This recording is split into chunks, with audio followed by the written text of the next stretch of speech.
আপনি general secretary হিসেবে কি কোনো দায় নিচ্ছেন এই ঘটনার? যেহেতু আপনি জেনারেল সেক্রেটারি, ওই সময় 3 বারের জেনারেল সেক্রেটারি, আপনার উপরে দল মানে আপনার নেত্রী আমি আপনাকে। তো আমার নেত্রী হুম যেভাবে নির্দেশ দিয়েছেন হুম সেভাবে আমি কাজ করেছি। এখন আচ্ছা জেনারেল সেক্রেটারি হিসেবে আমার ভুল ত্রুটি থাকতে পারে, হুম এটা আমি I am not immune from hmm mistakes. হুম মানুষের ভুল হবে, হুম সে ভুল ত্রুটি আমারও থাকতে পারে। নমস্কার, আমাদের সঙ্গে এই মুহূর্তে সংযুক্ত আছেন বাংলাদেশ আওয়ামী লীগের মাননীয় সাধারণ সম্পাদক এবং সাবেক সেতুমন্ত্রী ওবায়দুল কাদের। ওবায়দুল কাদের একজন মুক্তিযোদ্ধা এবং আওয়ামী লীগের বিভিন্ন রাজনৈতিক সন্ধিক্ষণে এবং সংকটে তার নেতৃত্ব বারে বারেই আলোচিত হয়েছে। তিনি আওয়ামী লীগের 3 বারের সাধারণ সম্পাদক, এর আগে তিনি ছাত্রলীগের 2 বারের সাধারণ সভাপতি ছিলেন, ফলে তার একটা দীর্ঘ বর্ণময় রাজনৈতিক জীবন। তো আমরা এখন তার সঙ্গে কথা বলবো। মিস্টার কাদের, আপনাকে দ্য ওয়ালে অনেক স্বাগত জানাই।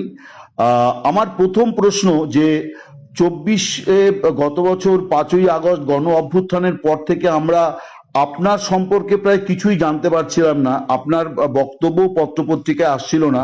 তো আপনি যদি প্রথমে এই বিষয়টি একটু বলেন, কারণ আমরা আজকে আপনার একটা বিবৃতি দেখেছি, মোহাম্মদ ইউনূস সরকারের বিরুদ্ধে আপনি অনেক কথা বলেছেন। তো আপনি যদি এইটা একটু প্রথমে ব্যাখ্যা করেন। দেখুন, এই বিষয়টা তো দেশে বিদেশে ভারতবর্ষেও সবার কাছেই পরিষ্কার। আমি হুম 5ই আগস্টের সেদিনের যে ষড়যন্ত্রমূলক ছাত্র উত্থান, হুম সে সময় আমি খুবই ভাগ্যবান। হুম সেদিন আমার বেঁচে থাকার কথা ছিল, আচ্ছা মৃত্যু থেকে অনেক কাছে ছিলাম। আচ্ছা আমি আমারই সংসদ এলাকায় হুম আমার নিজের বাসাকে এড়িয়ে হুম পার্শ্ববর্তী আর একটা বাসায় হুম আশ্রয় নিয়েছিলাম। বেশ। তখন চারদিক থেকে হুম মিছিল আসছিল হুম এবং এটা আসলে ছিল প্রধানমন্ত্রী হুম গণভবন কেন্দ্রিক।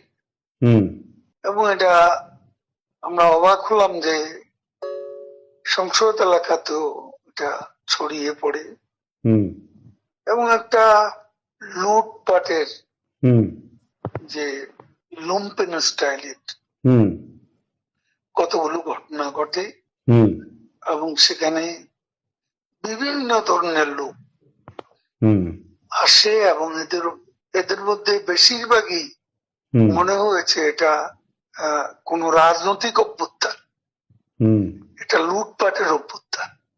না, একটা কথা জিজ্ঞাসা করি, সে তো আমরা তখন সেটা দেখলাম এবং মাননীয় এখন প্রধানমন্ত্রীকেও। আমি হুম যে বাসাতে ছিলাম হুম তারা সে বাসাতেও হামলা করে। আচ্ছা তারা জানতো না হুম যে সেখানে আমি আছি।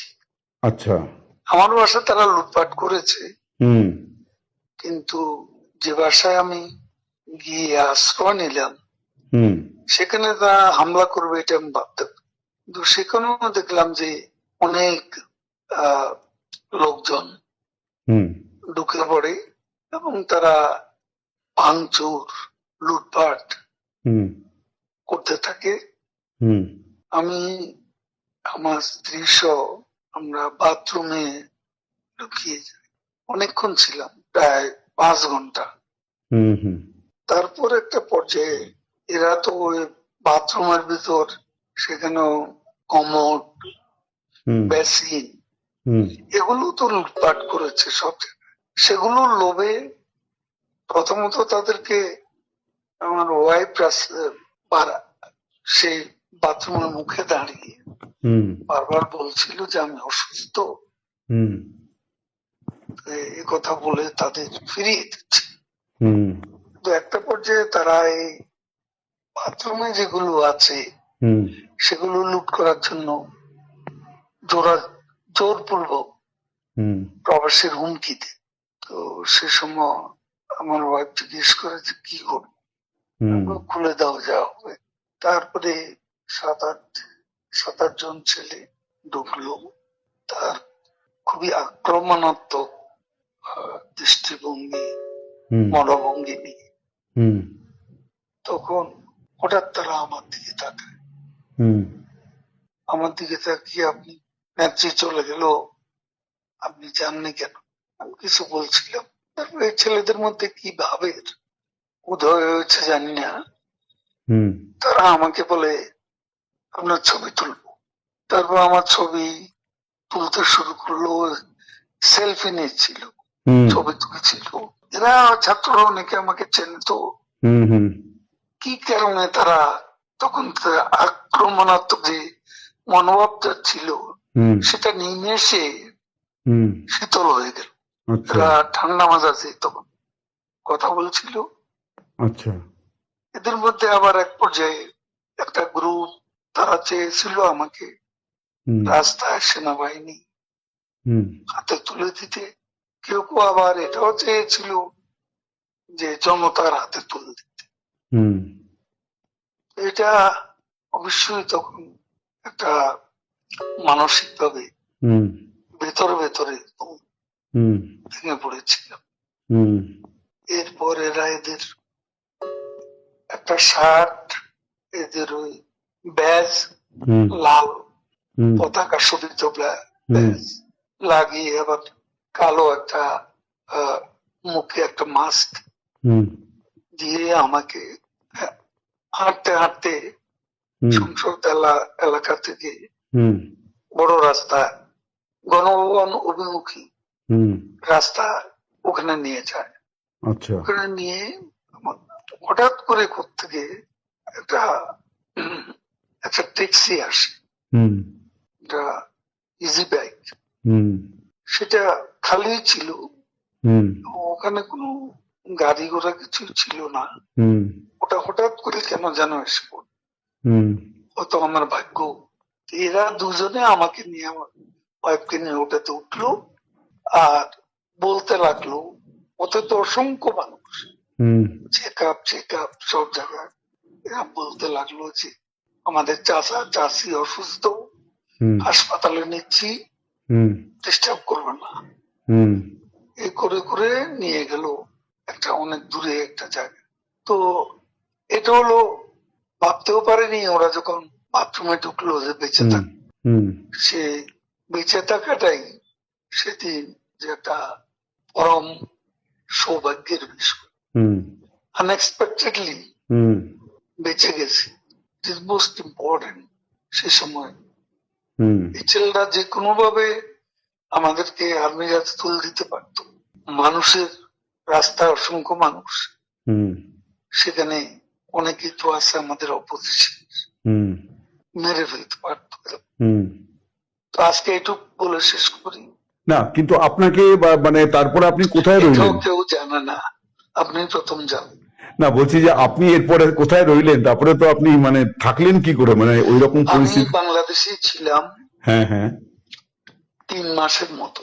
হুম হুম হুম আমার একটা উদ্দেশ্য ছিল হুম যে ওখান থেকে কিছু করা যায় কিনা, আচ্ছা কিছু একটা করা যায় কিনা, আচ্ছা সংগঠিত করা যায় কিনা।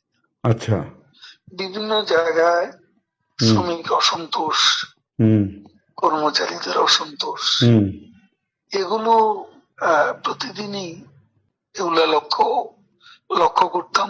মানে পেশাজীবীদের যে ক্ষোভগুলো আর কি। ক্ষোভগুলো তখন রাস্তায় নেমে আসছিল, ঠিক ঠিক বিশেষ করে গার্মেন্টস। ঠিক ঠিক তো সে সময় ভাবলাম যে এদের সাথে যোগাযোগ করে কিছু করা যায় কিনা। তো এই চিন্তাতে 3 মাস পরে রইলাম। আচ্ছা এরপরে একে একে সবাই অ্যারেস্ট হচ্ছে, এবং আমি তো নেত্রীর পরের হুম পরের স্থানটাই আপনার। জন। আমার বিরুদ্ধে তখনই 212টা খুনের মামলার হুম আমি আসামি হয়ে গেছি। তারপর এই অবস্থা অনেকেই বললো, আবার এখান থেকেও হুম অনেক অনুরোধ ছিল হুম আমি যেন সতর্কভাবে হুম এদিকে চলে আসি। হুম এইভাবে চিন্তা করলাম যে আসলে আমি বাইপাস সার্জারি হয়েছিল, হুম হুম হুম অনেকগুলো ওষুধ খেতে হয়। হুম হুম আমি এখানে ধরা পড়লে ওষুধ খাওয়াবে কি? ঠিকই। তারপরে অনেক কিছু ভাবনা চিন্তা করে 75-এ এখানে এসেছিলাম। তার বঙ্গবন্ধু, হুম তারপর ও 100 নম্বর জেল হত্যা হলো, তারপরে হুম হুম কলকাতায় এসে হুম 9 মাস ছিলাম। আচ্ছা। এখান থেকে ফিরে গিয়ে জগন্নাথ হলে একটা বৈঠক করছিলাম অনেক রাতে, হুম ঢাকায় তখন কারফিউ। তো ওখানে আমাকে অ্যারেস্ট করা হয়। হুম তারপরে এরপরে আবার 111-এর পরে হুম তখনও জেল কেটেছিল। তো ওই যে তারপরে এখানে আসলাম। বঙ্গবন্ধু হত্যার পরে যে 9 মাস ছিলেন তারপরে কি আর কলকাতায় আসেননি কোনো কাজে বা কোনো ইয়েতে? না মানে কখনো রাজনৈতিক প্রয়োজনে আসেননি আর কি? আসছি আমি, তখন যোগাযোগ মন্ত্রণালয়ের দায়িত্ব ছিলাম। তখন এসছেন এখানে আর কি? আমাদের ডেপুটি হাই কমিশনার হুম বিজয় দিবসে আমাকে হুম হুম প্রধান অতিথি করেছিল। বেশ। তো একটা জিনিস বলছি, এই যে আপনি রইলেন তো তারপরে তখন আর কোনো সমস্যা হলো না যে ওই ছেলেগুলো আপনাকে কোথাও পৌঁছে দিল, ওরা আর কি এটা ফাঁস করেনি? তাহলে কি? আপনার আমি রাতেই ওখান থেকে আবার কিন্তু এই যে ছেলেগুলো এরকম করলো, এটার কারণটা কি মনে হয় আপনার, যে ওরা যে আপনার প্রতি সদয় হলো, আপনাকে কোনো হঠাৎ করে বাঁচালো? কেন আমি বুঝি না। মানে এটা কি হতে পারে যে এরা আওয়ামী লীগেরই তাৎক্ষণিকভাবে ওই সময় বিক্ষুব্ধ হয়েছিল, এরকম হতে না, পারে? আওয়ামী লীগের হলে তো আমি চিনতাম। ঠিকই। একটা অনেকে বলে যে আপনার কিছু ভূমিকা তখন বিতর্কিত ছিল, আপনি ছাত্রলীগ যুবলীগকে যেভাবে মানে মাঠে নামিয়েছিলেন পাল্টা, তার ফলেই এরকম একটা বড় জনরোষ তৈরি হয়ে গেল আর কি, এইটা মানে মানে আমরা। কথা মোটেই ঠিক না। আচ্ছা। আমি কখনো বলিনি হুম যে ছাত্রলীগকে এই অভ্যুত্থান দমানোর হুম জন্য।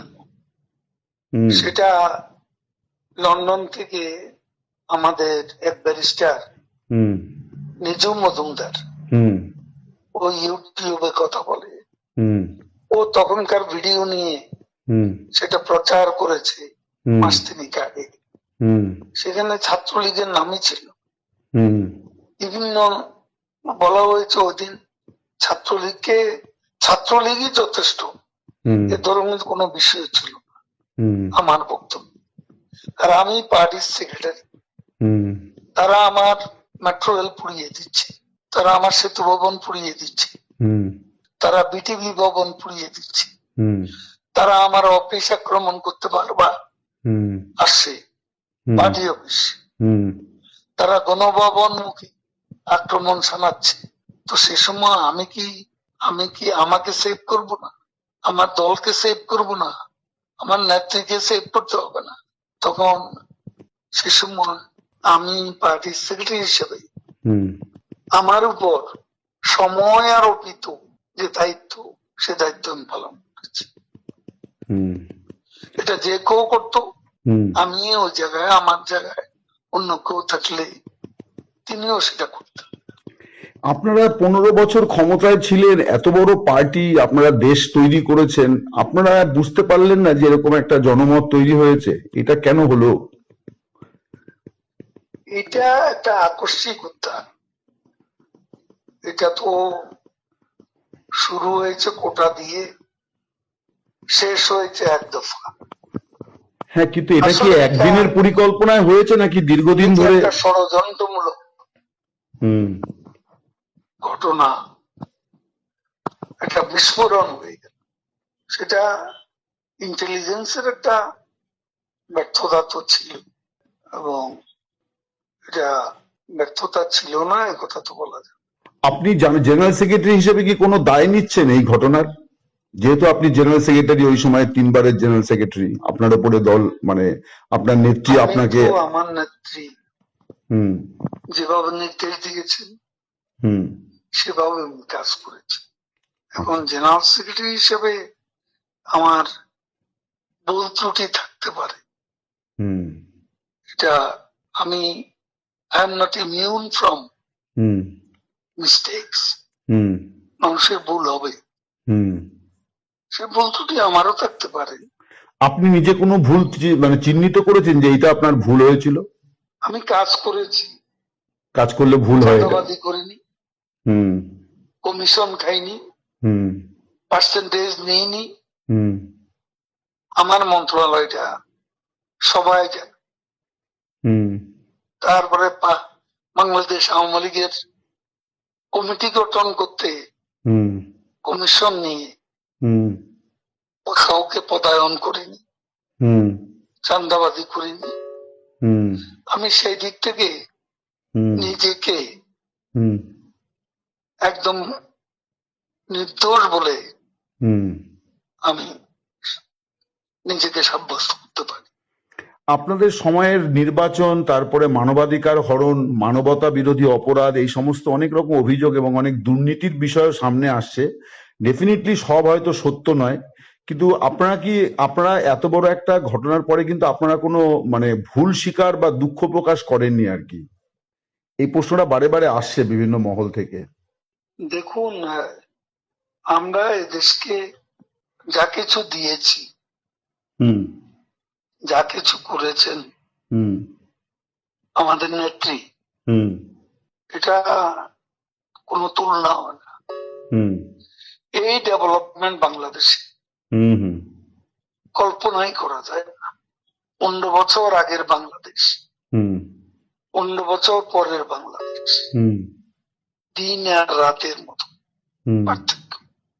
আমাদের সমালোচনা তারাই করে হুম। যারা দিনের আলোতে রাতের অন্ধকার দেখে, যারা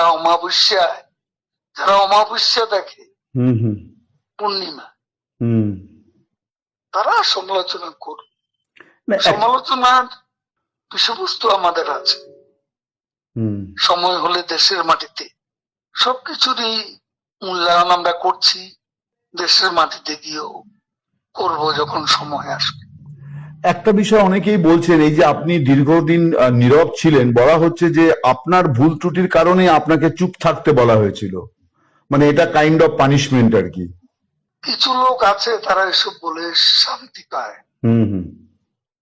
তাদের একটা সুখানুভূতি আছে। হুম। আমাকে তিনবার হুম। সেক্রেটারি করলো, হুম। এটাও অনেকের পছন্দ হুম। হওয়ার তো কথা না। হুম। আর আমাদের মতো পার্টিতে হুম। এ ধরনের হুম। প্রতিযোগিতা ছিল, হুম। এটা এখনো আছে। হুম। আমি যখন হয়েছি তখনও ছিল। হুম। কাজে এটা এটা এটা অবাস্তব কোনো কিছু না। এটা আমাদের মতো দেশে মাল্টি পার্টি সিস্টেম, হুম। এখানে আওয়ামী লীগের মতো মাল্টি ক্লাস অর্গানাইজেশন, এখানে দলের অভ্যন্তরেও প্রতিযোগিতা প্রতিযোগিতা ফলে এ ধরনের কিছু আনটুয়ার্ড আনপ্লেজেন্ট কিছু কিছু ঘটনা ঘটতে পারে। আপনার নীরবতার তাহলে আমাকে কারণটা কি ছিল? হ্যাঁ। আমাকে প্রধানমন্ত্রী নিজেই খুঁজেছেন এবং উনি সবচেয়ে বেশি ওয়ারিড ছিলেন হুম। আমার অসুস্থতার নিয়ে। হুম। তিনি ভেবেছেন এই অবস্থা আমি দেশে ছিলাম, হুম। বলে যে তুমি টোটাল চেক আপ করো, হুম। এখন তোমার অন্য কিছু করতে হবে না, হুম। পারলে কিছু লেখো, 71 থেকে হুম। দেশ নিয়ে লেখো, হুম। সাম্প্রতিক ঘটনা প্রবাহ নিয়েও হুম। তোমার চোখে যা দেখেছ হুম। এগুলো নিয়ে লেখালেখি করো, কখন কি করতে হবে আমি বলবো। হুম। আমি ওনার সঙ্গে কখনো দেখা করতে চেষ্টা করিনি, হুম। কারণ উনি যেখানে আছেন হুম। সেখানে আমার হাই সিকিউরিটি জোনে, হুম। সেখানে আমি কেন হুম। দেখা করতে চাই। উনি হুম। যখন প্রয়োজন তখন আমাকে বলবেন। হুম। আর আমি ভালো করেছি কি মন্দ করেছি হুম। তার সবচেয়ে বড় সাক্ষী হচ্ছেন হুম। প্রধানমন্ত্রী শেখ হাসিনা। হুম। তিনি সবকিছু জানেন, হুম। আমার জীবন, আমাদের কর্মধারা, কিন্তু আমরা তো শুনতে পাচ্ছিলাম যে আপনার জায়গাতে কে হবেন এটাই এখন আওয়ামী লীগের মানে শীর্ষ এবং মাঝারি স্তরের নেতাদের মধ্যে সবচেয়ে বড় ইঁদুর দৌড় আর কি, যে নেক্সট জেনারেল সেক্রেটারি মানে ওবায়দুল কাদের থাকছেন না, এবার কে হবেন সেই নাম নিয়ে কামড়া কামড়ি ইঁদুর দৌড়, এটাই আমরা কিন্তু পাচ্ছি খবর। এই কামড়া কামড়ি এটা অসুস্থ রাজনীতি।